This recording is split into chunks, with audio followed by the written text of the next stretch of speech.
Baik teman-teman, selamat datang kembali. Pada kesempatan kali ini saya akan membahas analisa saham atau rekomendasi saham untuk besok tanggal 10 Agustus 2022. Jadi seperti biasanya untuk analisa saham harian atau rekomendasi saham harian saya akan bahas totalnya ada 16 saham. Untuk bagian pertama saya akan bahas 8 saham.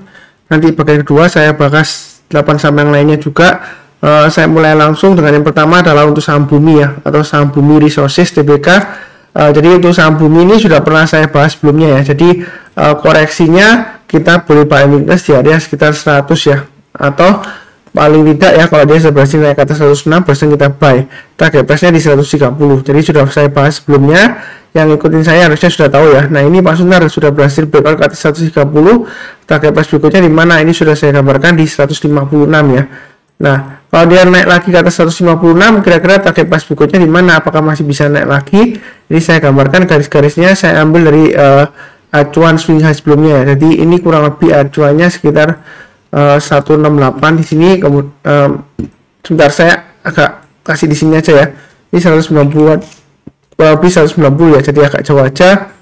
Kalau mau kasih tengah-tengahnya di sini saya kasih kurang lebih area sekitar 170-an ya. 170-an di sini ya. Jadi ini target price-nya untuk bumi ya. Jadi kalau dia berhasil breakout lagi ke atas 156, yang mau tambah lagi atau average up silahkan ya.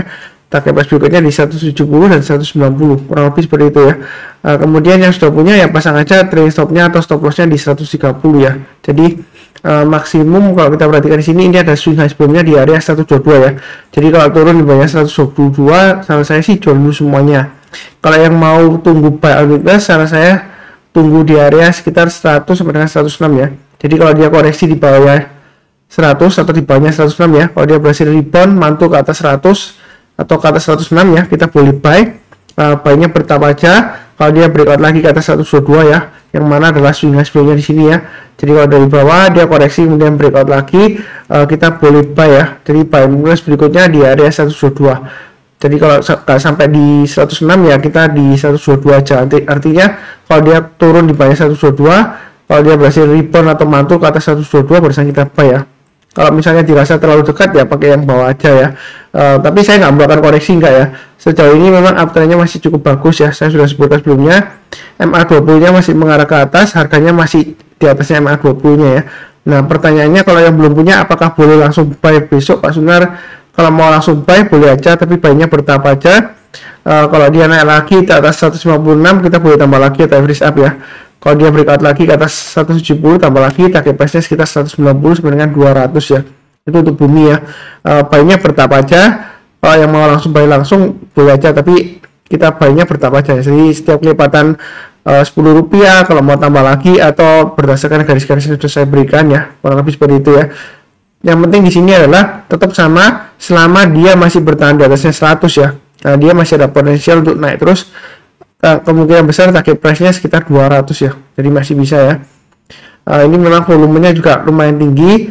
Kalau kita lihat ya, pembelian nasi juga lumayan naik ya. Katanya sih dia ada investor baru ya, seperti itu ya.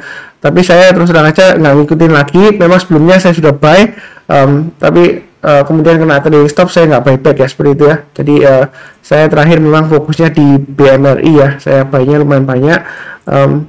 Kurang lebih sih seperti itu ya untuk bumi ya. Cukup ya. Oke, berikutnya untuk Antam. Kalau kita perhatikan di sini, Antam ya sudah saya sering sebutkan juga sebelumnya, bahwasanya kalau di bawah 2020 dia masih resiko ya. Dan sekarang harganya kan dia sudah breakout ke atas 2020 ya. Saya sudah sebutkan sebelumnya juga ya. Kita jangan terlalu kaku, dalam arti kalau sebelumnya gagal, kali ini dia berhasil breakout lagi ya, kita boleh buyback ya. Ya seperti itu ya. Saya juga sudah sharekan juga di grup kecil saya ya. Antam saya juga buy, kemudian saya average up juga. Kalau kita perhatikan di sini, saya sudah pernah sebutkan juga ya, naik ke atas 2100 boleh buy, naik ke atas 2170 tambah lagi atau average up. Jadi intinya di sini ikutin aja garis-garis yang sudah saya berikan. Yang sudah punya pasang trailing stop-nya atau stop loss-nya mulai dari 2100 dan 2020 ya, kurang lebih seperti itu ya. Kalau yang mau buy langsung boleh nggak Pak Sunar? Boleh aja, buy-nya bertahap aja. Naik ke atas 2250 tambah lagi, naik ke atas 2310 tambah lagi, dan seterusnya. Jadi garis-garis yang sudah saya berikan ini untuk acuan untuk average up ya, seperti itu ya. Jadi buy-nya bertahap aja. Kenapa nggak buy langsung Pak Sunar? Sebenarnya mau buy langsung sih boleh aja ya. Selama dia di atasnya 2020 dia masih cukup menarik ya, masih cukup bagus ya. Tapi kalau dia turun lagi di bawah 2020, saran saya sih jual dulu ya, paling tidak ya 50%-nya ya. Kalau dia turun lagi di bawah 1900, saran saya sih jual dulu semuanya.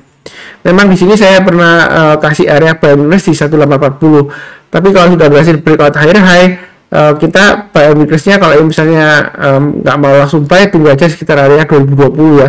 Jadi kalau dia turun di bawah 2020, kalau dia berhasil breakout, maksudnya bukan breakout ya, rebound ya. Jadi kalau turun bawah 2020 kemudian rebound atau mantul, kita barusan buy. Itu untuk area buy weakness-nya. Tapi kalau nggak dikasih, kita boleh buy hasil higher di area 2250 ya. Jadi kalau dia naik ke atas 2250, kita boleh buy, naik ke atas 2310 tambah lagi atau average up. Itu untuk yang buy hasil higher. Mau buy langsung juga boleh, tapi bertahap aja ya. Naik ke atas 2250 kita tambah lagi ya, dan seterusnya. Jadi garis-garis yang sudah saya berikan ini bisa untuk acuan average up ya, yang di atasnya ya. Kemudian yang di bawahnya itu untuk acuannya untuk trading stopnya atau stop lossnya. Kurang lebih seperti itu untuk Antam. Oke, berikutnya untuk BBRI. Uptrendnya untuk BBRI ini masih cukup bagus ya, MA20 nya masih mengarah ke atas, harganya masih di atasnya MA20 nya. Dan kita lihat di sini memang ada garisnya yang sudah saya berikan 4460 ya. Dia hari ini gagal bertahan di atasnya 4460, malah turun ya. Sebenarnya sih masih cukup wajar ya. Saya sudah pernah gariskan di sini ya. Selama dia bertahan di atasnya 4280 untuk BBRI ini masih cukup menarik ya. Kalau misalnya Anda mau buy weakness ya, tunggu aja di area 4280 ya. Artinya kalau dia koreksi di bawah 4280, kalau berhasil rebound atau mantul ke atas, kita berusaha boleh buy ya, seperti itu ya. Jadi area 4280 ini sudah saya gambarkan sebelumnya ya. Jadi kalau kita mundur ke belakang, ini kurang lebih ya di area swing low di sini ya, kurang lebih ya, seperti itu ya. Jadi ikutin aja garis yang sudah saya berikan. Kalau misalnya belum punya, kalau mau buy naik ke atas 4460, kita boleh buy. Kalau buy sekarang sih boleh aja, tapi ini kecenderungan memang tanggung ya. Dia setelah breakout dia cenderung akan koreksi, testing lagi area supportnya di 4280, karena sebelumnya dia memang sideways ya, kurang lebih di area sekitar 4280 sampai dengan high-nya di sini 4430. Hari ini dia barusan breakout, tapi penutupannya dia sayangnya ditutup di bawahnya 4430 ya. Jadi buy-nya sekalian naik ke atas 4460 kita buy, atau naik ke atasnya high-nya hari ini ya 4470 ya, kita barusan buy. Kemudian kalau mau tambah lagi atau average up, naik ke atas 4550 tambah lagi, naik ke atas 4600 tambah lagi ya. Kurang lebih seperti itu untuk BBRI, masih cukup menarik ya. Oke, berikutnya untuk BBCA. BBCA sudah saya bahas di analisa saham mingguan. Bahwasannya di sini ya, tinggal ikutin aja garis-garis yang sudah saya berikan. Kalau kita perhatikan Pak Sunar hari ini dia breakout ke atas 7950. Saya sudah tambah lagi average up, ternyata dia gagal ya. Sebenarnya sih masih cukup bagus ya, uptrendnya masih cukup bagus. Nah, kalau yang mau pasang stop loss, pasang aja di 7750 ya, atau pakai acuan low nya di sini di 7725. Intinya selama dia masih bertahan di atasnya 7725 atau sekitar 7750 ya, sebenarnya uptrendnya untuk BBCA ini masih cenderung kuat ya. Jadi kalau mau buy, buy-nya bertahap aja, naik ke atasnya high-nya hari ini 7975, boleh tambah lagi atau average up, naik ke atas 8075, target price berikutnya di 8250. Itu untuk BBCA ya. Apakah nanti bakalan koreksi Pak Sunar? Ya kalau misalnya Anda takut koreksi ya, buy-nya tunggu aja di area di area ini saya gambarkan ya, 7750 atau di area 7450, masih tetap sebelumnya di sini ya. Jadi buy weakness sebelumnya saya gambarkan di 7450 dan 7175, ini maksimum yang di bawah. Jadi kalau dia koreksi berhasil rebound, barusan kita buy ya. Kalau belum mantul, belum rebound ya kita jangan buy dulu ya. Jadi saya tetap acuannya sama, yang paling dekat koreksinya tunggu di 7750. Jadi kalau dia turun di bawahnya, dia berhasil rebound atau mantul ke atasnya 7750, barusan kita buy. Nah 7750 ini saya ambil dari swing high-nya di sini ya. Jadi itu saya acuannya seperti itu, gampangannya seperti itu aja ya. Kurang lebih sih cukup ya untuk BBCA ya. Jadi yang mau buy hasil higher, kalau dia breakout ke atas 7975 ya silahkan buy ya, seperti itu ya. Seperti itu cukup. Berikutnya untuk BMRI. Jadi yang ikutin saya ini hari ini ada yang saya message ke saya juga, Mas Sunar terima kasih loh, ini 8.500 saya ikutin terus ya, katanya dia gitu. Sebelumnya dia memang dari bawah ke atas ya, sesuai dengan yang saya bahas ya. Kalau dia naik atas 8.000 dia buy, dia kalau kena 8.500, kalau gagal dia biasanya jual ya. Ya ada kemungkinan dia jual ya. Tadi saya nggak tanya juga apakah dia jual juga, tapi dia cuma bilang 8.500 itu area yang dia ikutin ya. Ya ada kemungkinan mungkin dia jual juga ya, karena dia ditutup di bawah 8.500. Nah, yang sudah punya sebenarnya sih ini uptrendnya masih bagus ya. MA20 nya masih mengarah ke atas, harganya masih jauh di atasnya. Dan kita perhatikan di sini ini ada swing high sebelumnya yang dia breakout ke atas ya, breakout ya. Jadi hari ini memang dibuka gap up, tapi di sini yang sudah punya pasang aja trailing stopnya atau stop lossnya di 8350 ya. Jadi kalau turun di bawahnya lebih baik jual dulu sebagian. Kalau turun di bawahnya 8000, saran saya sih jual dulu semuanya. Karena kalau dia gagal bertahan di atas 8000, kecenderungan dia bisa testing lagi area sekitar 7500 atau tengah-tengahnya di 7775. Nah, yang mau buy all weakness saran saya tetap sama, tunggu aja di area sekitar 8000-an atau yang di bawah sendiri sekitar 7500 ya. Itu yang mau buy all weakness. Misalnya, oh Pak Suntar saya nggak perlu di buy sekarang, takut ketinggian ya, ya silakan tunggu buy all weakness ya nggak apa-apa. Tapi di sini ya, kalau misalnya nggak dikasih, kalau dia berhasil naik lagi ke atas 8600 ya dalam minggu ini ya, kita boleh buy. Buy-nya bertambah aja, setiap lipatan Rp50 kita boleh tambah lagi atau average up. Target price berikutnya masih memungkinkan ke 9000 dan 9500. Nah, kenapa kita boleh buy higher kalau dia nambah higher Pak Suntar ya, karena kita lihat di sini uptrendnya masih cenderung bagus ya. Secara gampangnya ya, MA20-nya dia masih mengarah ke atas, harganya masih di atasnya MA20-nya. Jadi kurang lebih seperti itu ya, masih cukup menarik. Memang terakhir saya buy BMRI lumayan banyak ya seperti itu ya. Jadi saya sudah sharekan juga di grup kecil saya, mudah-mudahan aja lancar. Kurang lebih seperti itu ya. Oke, berikutnya ICE sudah saya bahas sering banget ya. Intinya di sini kalau misalnya mau buy sekarang sebenarnya sih boleh-boleh aja, tapi saya ingatkan memang dia di tengah-tengahnya ya, dekat dengan resistennya yang sudah saya gambarkan 6925. Jadi kalau mau tunggu ya tunggu buy di 6450 atau 6250 ya. Ini ada dua area, tetap sama ya sebelumnya saya gambarkan ya. Jadi kalau dia koreksi di bawahnya 6450, kemudian dia berhasil rebound atau mantul misalnya, kita boleh buy atau di area 6250, maksimum di 6000 ya. Jadi area buy weakness-nya saya kasih 3 ya. Kalau misalnya buy weakness-nya nggak dikasih karena dia masih bisa naik lagi breakout ke atas ya, kita kejar ya boleh aja. Jadi naik ke atas 6825 kita boleh buy, yang mau buy high sell higher setiap lipatan Rp50 atau Rp100 ya berikutnya ya, kita boleh tambah lagi ya. Terutama kalau dia naik ke atas 6925 kita boleh tambah lagi. Target price berikutnya di 7250 dan 7625. Ini garis-garisnya sudah pernah saya gambarkan sebelumnya, jadi masih tetap sama ya. Mungkin di sini ada yang bilang, mungkin ada yang tanya ya, oh Pak Suntar kalau 6925 dia gagal, dia pasti turun ke bawah. Sebenarnya sih kalau kita lihat di sini ya, memang resisten 925 ini lumayan penting ya, karena sebelumnya dia stop dari bawah ke atas ya, dia naik kemudian nggak lama lagi turun lagi, naik turun ya, sampai akhirnya ini lumayan lama ya, hampir 3 mingguan, kemudian dia breakout higher high ya, sampai high-nya di area sekitar 7700-an ya. Jadi kalau kita perhatikan di sini memang masih cukup menarik.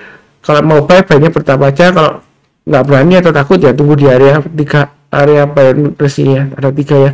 Kurang lebih seperti itu untuk ICE, cukup ya.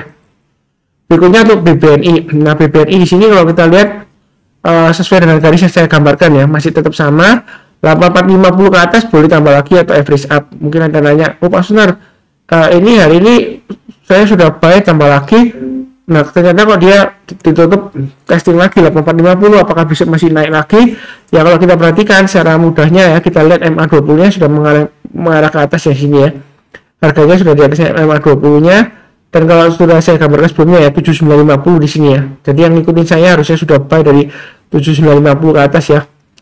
Jadi selama di atas 7950 dia masih cukup bagus. Kalau misalnya mau buy, tunggu aja area buy minus di 7950 atau terdekatnya di 8200. Jadi kalau dia koreksi berhasil rebound, berhasil kita buy ya seperti itu ya. Jangan koreksi langsung Anda buy enggak ya, karena sebelumnya di sini 8450 dia besoknya koreksi turun ya. Jadi kalau turun ke bawah jangan kita langsung buy, kita tunggu kalau dia sudah berhasil rebound atau mantul di atasnya 8200 ya. Lebih baik sih tunggu closingnya di atasnya ya seperti itu ya. Jadi menjelang penutupan kita barusan ambil tindakan ya kalau mau buy minus ya. Buy-nya pertama aja. Kalau dia naik lagi ke atas 8450 kita boleh tambah lagi atau average up. Nah, yang belum punya kalau mau buy high sell higher naik ke atas 8500 boleh nggak Pak Suntar untuk buy? Boleh ya. Jadi setiap kelipatan Rp50 atau Rp100 mau tambah lagi silakan. Target price terdekatnya dia akan menguji 8825. Kalau dia naik lagi ya kemungkinan besar dia akan naik ke atas 9000 dengan targetnya di 9375 dan 10.000. Memang 10.000 sudah saya gambarkan sebelumnya, tapi di sini nggak tercapai ya.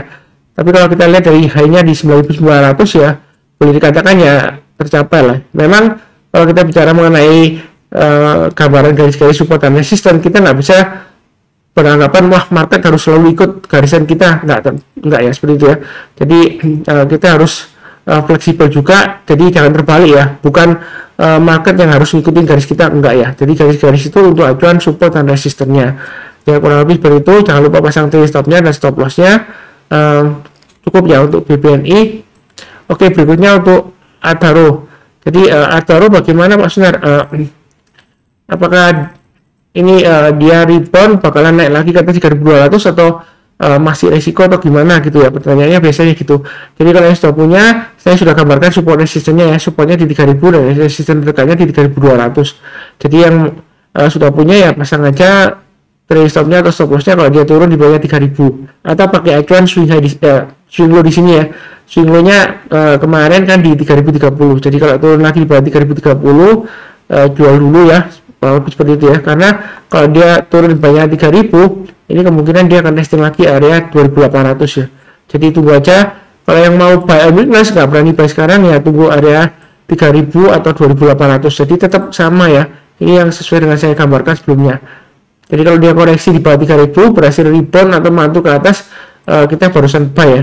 Atau tunggu di bawahnya 2.800, maksimum 2.600. Tapi saran saya sih sampai 2.800 saja lebih baik ya. Kalau dia di bawah 2.800 masih resiko, jadi tunggu rebound atau mantul ke atas ya. Nah, kalau buy on weakness kita nggak dikasih, kita boleh buy hasil higher ya. Kalau dia berhasil breakout ke atas 3.200, kita boleh buy. Berikutnya dia akan menguji 3.400 ya. Kalau dia naik lagi, target price berikutnya di 3.750. Ini sudah saya gambarkan. Memang di sini hanya sampai 3.710 ya, ya kurang lebih lah ya. Nggak bisa tercapai pas di 3.750 sesuai dengan garisan nggak ya. Ya kurang lebih aja. Jadi jangan lupa kalau misalnya kita lihat dia sampai 3.710, kemudian besoknya dia ternyata dia nggak berhasil higher high, ya mungkin kita bisa kurangi posisi ya, karena ini dekat dengan resistennya. Tapi bukan berarti kita harus jual dulu semuanya, enggak juga sih ya, terserah Anda juga ya, seperti itu ya. Nah, kalau dia breakout lagi ke atas 3.750, boleh tambah lagi, atau misalnya kalau sudah jual, boleh nggak Pak Sunar ikut lagi ke atas, boleh ya. Target price berikutnya di 4.200. Ini sudah saya gambarkan sebelumnya ya, kurang lebih target Fibonacci extension 161,8% ya. Jadi untuk Adaro ini masih sebenarnya koreksinya masih cukup wajar lah ya, selama dia berada di atasnya 2.600 ya, itu koreksi maksimumnya. Jadi kalau misalnya takut-takut ya, tunggu buy weakness lagi di 3.000, 2.800 ya, atau kalau dia berhasil breakout naik ke atas 3.200, kita boleh buy. Memang untuk Adaro saya sudah buy ya, saya buy-nya sedikit aja, karena nanti kalau naik ke atas 3.200 saya tambah lagi atau average up, karena dia masih di bawahnya, jadi saya buy-nya masih belum terlalu banyak ya. Kurang lebih seperti itu cukup ya. Ini sudah 8 saham yang saya bahas. Nanti berlanjut ke bagian kedua, saya akan bahas 8 saham yang lainnya. Seperti biasanya, yang barusan kenal channel Saham Profit ya, jangan lupa subscribe, like, nyalakan lonceng notifikasinya. Seperti biasanya, saya doakan selalu semuanya selalu sehat, damai, dan sejahtera selalu. Amin. Terima kasih banyak. Sekian.